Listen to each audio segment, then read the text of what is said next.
Hello, and welcome to the This Happened Today in History podcast. I am your host, Mr. Miller. This podcast will cover a number of topics that happened on this date in history. Please visit the podcast webpage at thishappenedtoday.buzzsprout.com. There you can download the notes page, which will help you organize the information as well as develop your own ideas on how these events change the world around us. If you're interested in hearing more, please consider subscribing so you will not miss out on what happens tomorrow in history. Today is May 29th. At 11:30 a.m. on May 29th, 1953, Edmund Hillary of New Zealand and Tenzing Norgay, a Sherpa of Nepal, became the first explorers to reach the summit of Mount Everest, which at 29,035 feet above sea level is the highest point on Earth. The two, part of a British expedition, made the final assault on the summit after spending a fitful night at 27,900 feet. News of their achievement broke to the world on June 2nd, the day of Queen Elizabeth II's coronation, and Britons hailed it as a good omen for their country's future. Mount Everest sits on the crest of the Great Himalayas in Asia, lying on the border between Nepal and Tibet. Called Komolungma, the mother goddess of the land by the Tibetans, the English named mountain after Sir George Everest, a 19th century British surveyor of Southeast Asia. The summit of Everest reaches two-thirds of the way through the air of the Earth's atmosphere at just about the cruising altitude of jet airliners, and oxygen levels there are very low. Temperatures are extremely cold, and weather is unpredictable and dangerous. The first recorded attempt to climb Everest was made in 1921 by a British expedition that trekked 400 difficult miles across the Tibetan Plateau to the foot of the Great Mountain. A raging storm forced them to abort their ascent, but the mountaineers, among them George Leigh Mallory, had seen what appeared to be a feasible route up the peak. It was Mallory who quipped when later asked by a journalist why he wanted to climb Everest, because it's there.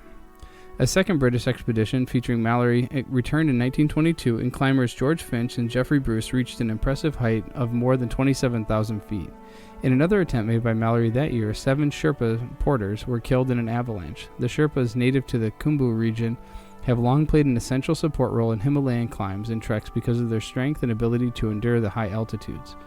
In 1924, a third Everest expedition was launched by the British, and climber Edward Norton reached an elevation of 28,128 feet, 900 vertical feet short of the summit, without using artificial oxygen.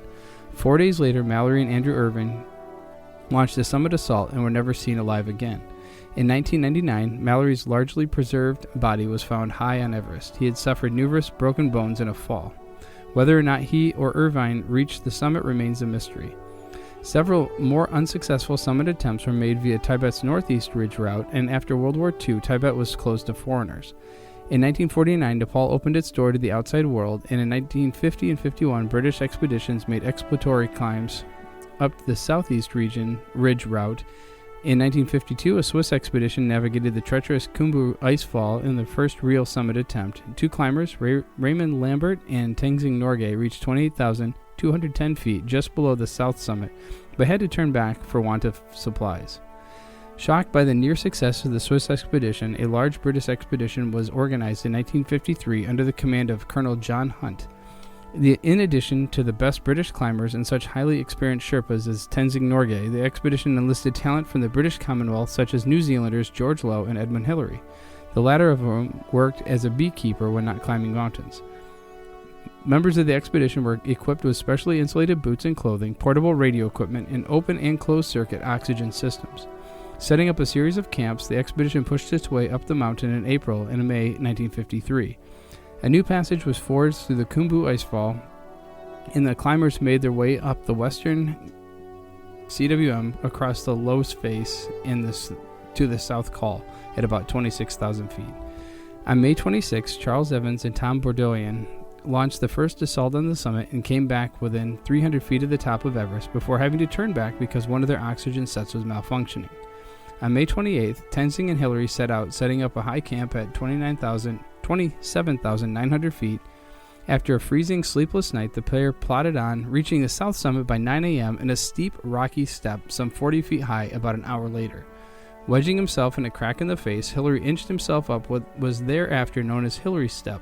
Hillary threw down a rope and Norgay followed, and about 11:30 a.m. the climbers arrived at the top of the world. News of the success was rushed by runner from the expedition's base camp to the radio post at Namche Bazaar and then sent by coded message to London, where Queen Elizabeth II learned about the achievement on June 1st, the eve of her coronation. The next day, the news broke all around the world, and later that year, Hillary and Hunt were knighted by the Queen. Norgay, because he was not a citizen of the Commonwealth nation, received the Lesser British Empire Medal. On May 29, 1999, Space Shuttle Discovery became the first space shuttle to dock with the International Space Station. Part of the STS-96 space shuttle mission was to resupply the ISS so it carried the Space Hab module and the payload, filled with cargo for station outfitting, including crane parts, a satellite, and research equipment. STS-96 launched from Kennedy Space Center on May 27, 1999. It docked for 5 days, 18 hours, and 15 minutes. The mission lasted 9 days, 19 hours, 13 minutes, and 57 seconds, landing in Florida on June 3, 1999. The Discovery crew was commanded by Kent Rominger, piloted by Rick Husband, and mission specialists Danny Berry, Ellen Ochoa, Tamara Jenigan, Julie Payette of Canada, and Valery Tokarev of Russia. The crew carried out the 45th spacewalk in space shuttle history, which lasted 7 hours and 55 minutes. Jernigan and Berry transferred the orbital transfer device and parts of the Russian crane Strela from the payload bay and installed them on the outside of the station. Discovery was NASA's third space shuttle orbiter, making its inaugural flight in 1984. After completing more than 30 successful missions, it was the first operational NASA shuttle to be retired in March of 2011.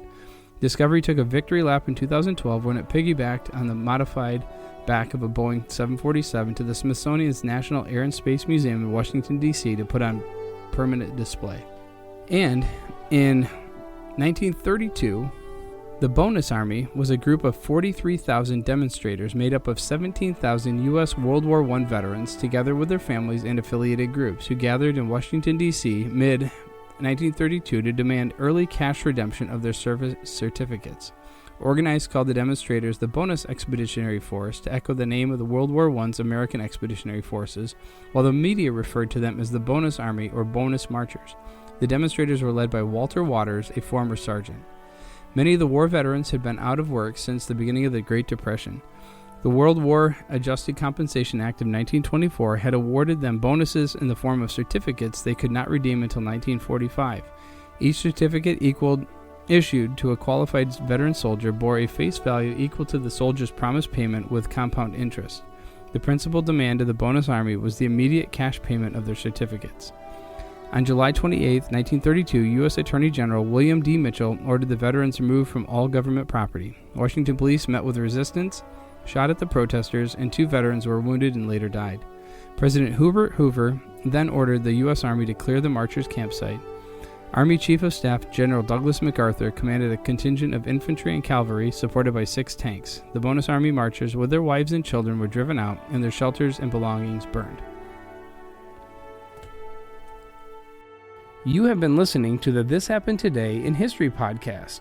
I thank you for listening, and I hope that you have enjoyed learning about historical events from the past. Thank you to the following websites for their information regarding today's topics: ThePeopleHistory.com, The Conquest of Mount Everest at History.com, 1999 International Space Station at www.edn.com, and World War I Vets in the Bonus Army at the Center for Rule of Law.org. The music used as the background track for this podcast is Americana, created by Kevin MacLeod on Incompetech.com. If you enjoyed this information and would like to hear more, please consider subscribing, as this will keep the historical events in your feed in the morning for each day. I hope you have a great day.